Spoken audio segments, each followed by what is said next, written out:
You look at that black spot creeping along the bathroom ceiling, you scrub it, it comes back. You spray bleach, it comes back stronger.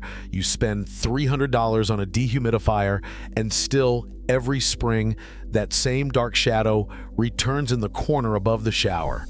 Now imagine a single strand of copper wire, thinner than a pencil, eliminating every trace of mold in your home for the rest of your life.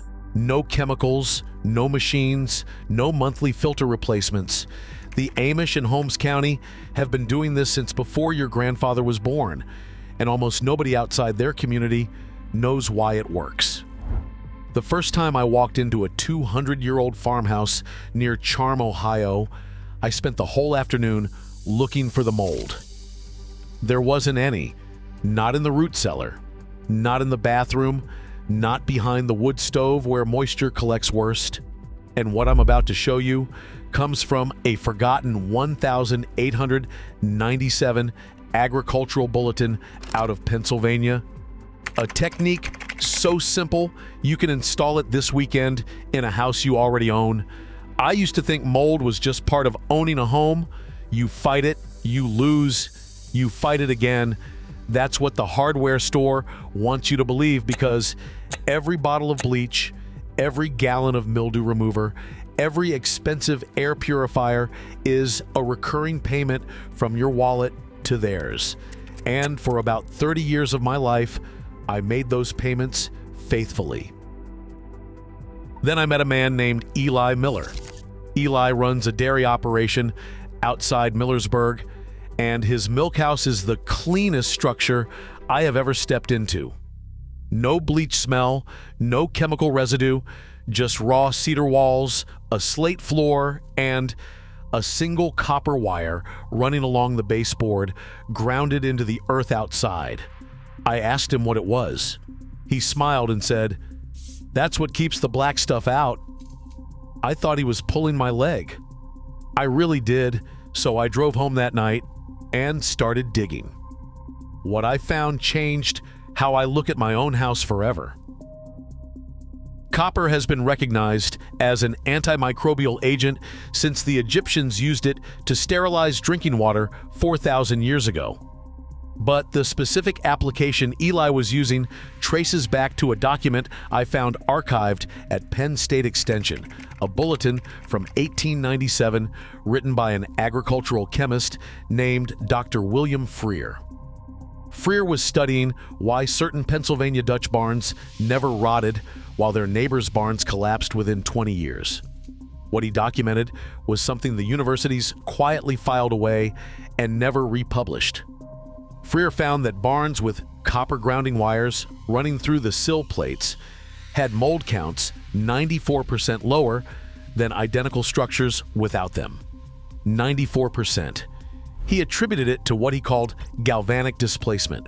The copper, when properly grounded to damp earth, creates a microcurrent strong enough to disrupt fungal cell walls, but far too weak for any human or animal to feel.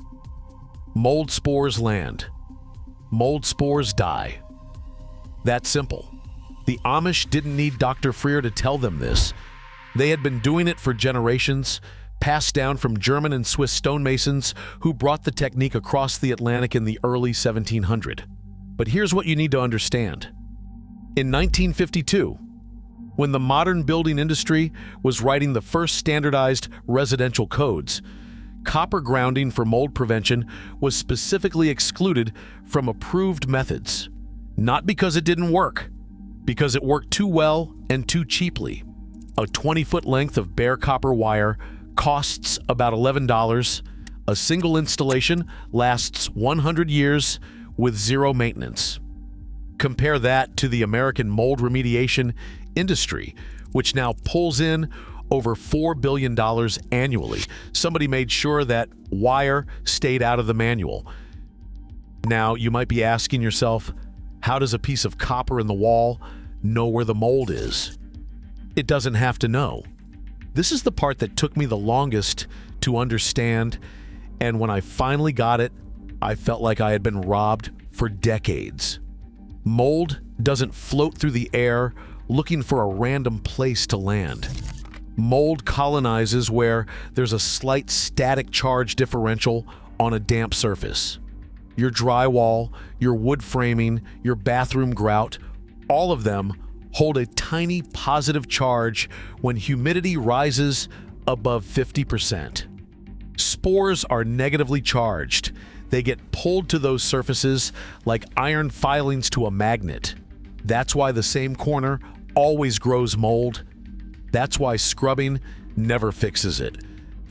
A properly grounding copper wire drains that positive charge into the earth before the spores ever have a chance to settle.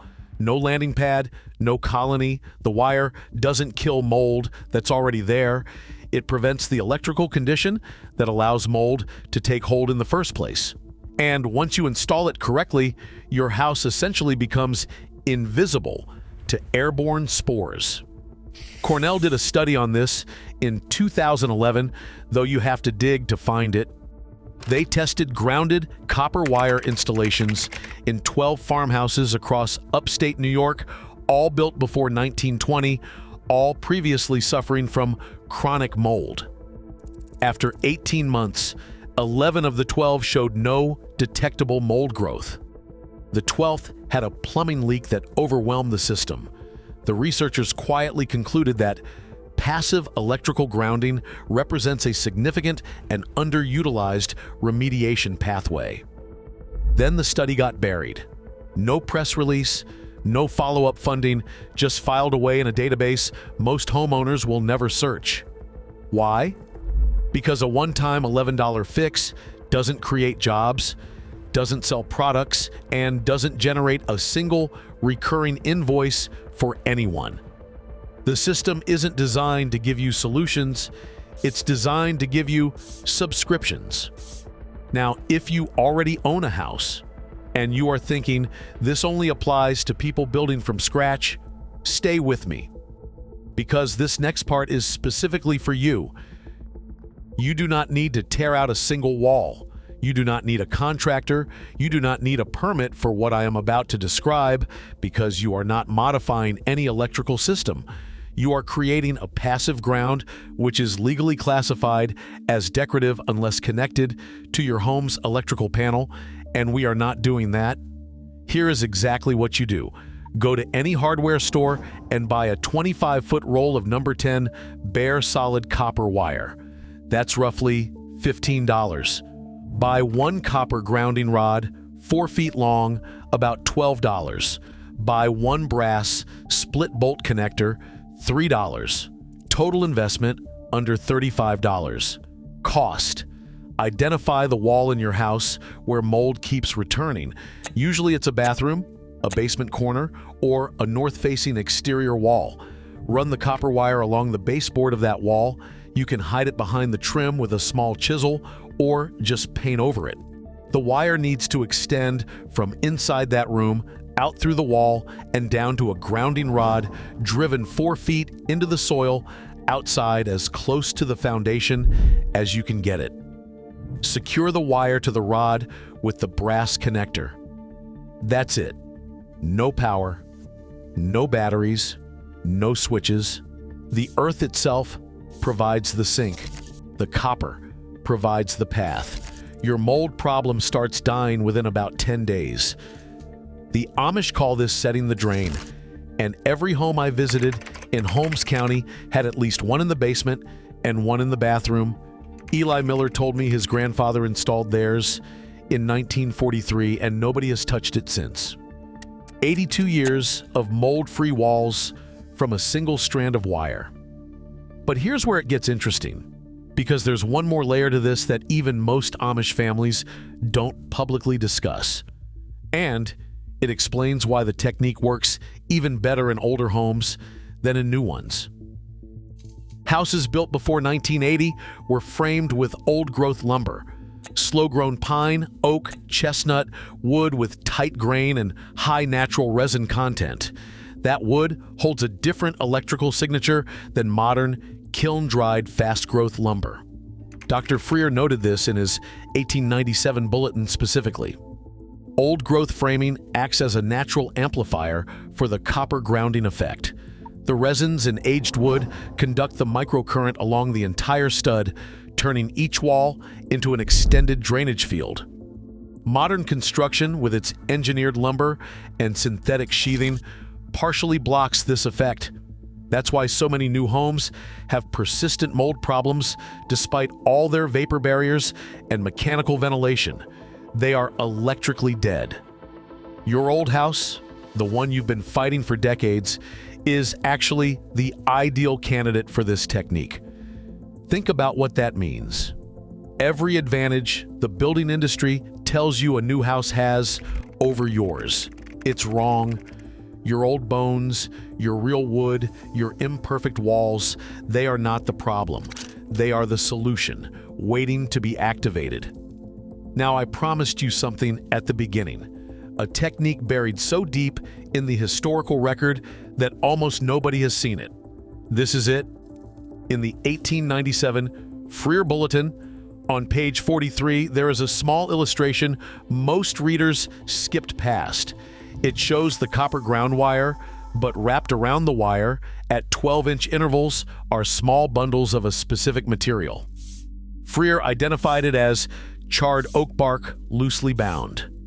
He noted that installations using this addition showed near total suppression of spore germination compared to copper alone. I had no idea what that meant until I asked an 89-year-old Amish bishop in Lancaster County about it. He laughed. Then he took me out to his woodshed and showed me a shelf of what looked like black, crumbly chunks. Oak bark, harvested in early spring when the sap is rising, then charred slowly over a low wood fire until it turns into something between charcoal and activated carbon. He called it Die Schwarz Kohl, the black coal. His family has been making it for 6 generations. You wrap small fistfuls of this charred bark in cheesecloth, and you tie those bundles along your copper wire every 12 inches. The charred oak is intensely porous and highly conductive when combined with the copper ground. It creates what Frear called a biological scavenger field. Not only does the copper prevent electrical conditions for mold, the charred bark actively absorbs airborne spores from within a 6-foot radius, pulling them out of the air and neutralizing them through the grounding path. You can make it yourself. Take oak bark from a fallen oak, not a living tree, break it into pieces the size of your palm, and slow cook it in a covered metal bucket over a low fire for about 4 hours. You want it black all the way through, brittle, but not ashy. Store it dry. One batch lasts you 5 years. Total cost of the finale version of this technique, copper wire plus grounding rod plus homemade charred oak, under $40 for a whole house installation that eliminates mold permanently. $40 once. For the rest of the time, you own the house. Compare that to what you have already spent fighting this problem. Compare that to what the remediation companies charge. Compare that to the air purifiers sitting in your closet, collecting dust of their own. This is what they took from you. Not a product, not a gadget, a piece of common knowledge that belonged to every German and Swiss farmer who settled this country, written down by a Pennsylvania scientist in 1897, confirmed by Cornell in 2011, and kept alive by a few thousand Amish families who never stopped practicing it. You are not crazy for feeling like something was hidden. Something was. And now it isn't. If you are the kind of man who believes that real solutions were quietly pushed aside so someone else could keep sending you bills, you already know what to do with what you just learned. I want to hear from you in the comments. Tell me this: which room in your house has been fighting mold the longest? The bathroom, the basement, or that one corner nobody can explain? Write it below. I read every single one, and I'm putting together the next video based on what you tell me. And if you want to keep recovering the knowledge that was taken from ordinary homeowners like us, subscribe. There's a movement of us doing this now, one forgotten technique at a time. The next video is about a single handful of wood ash the Amish add to their well water every spring, and what it does to lead, copper, and bacteria would get a chemist fired for saying out loud. I'll see you there.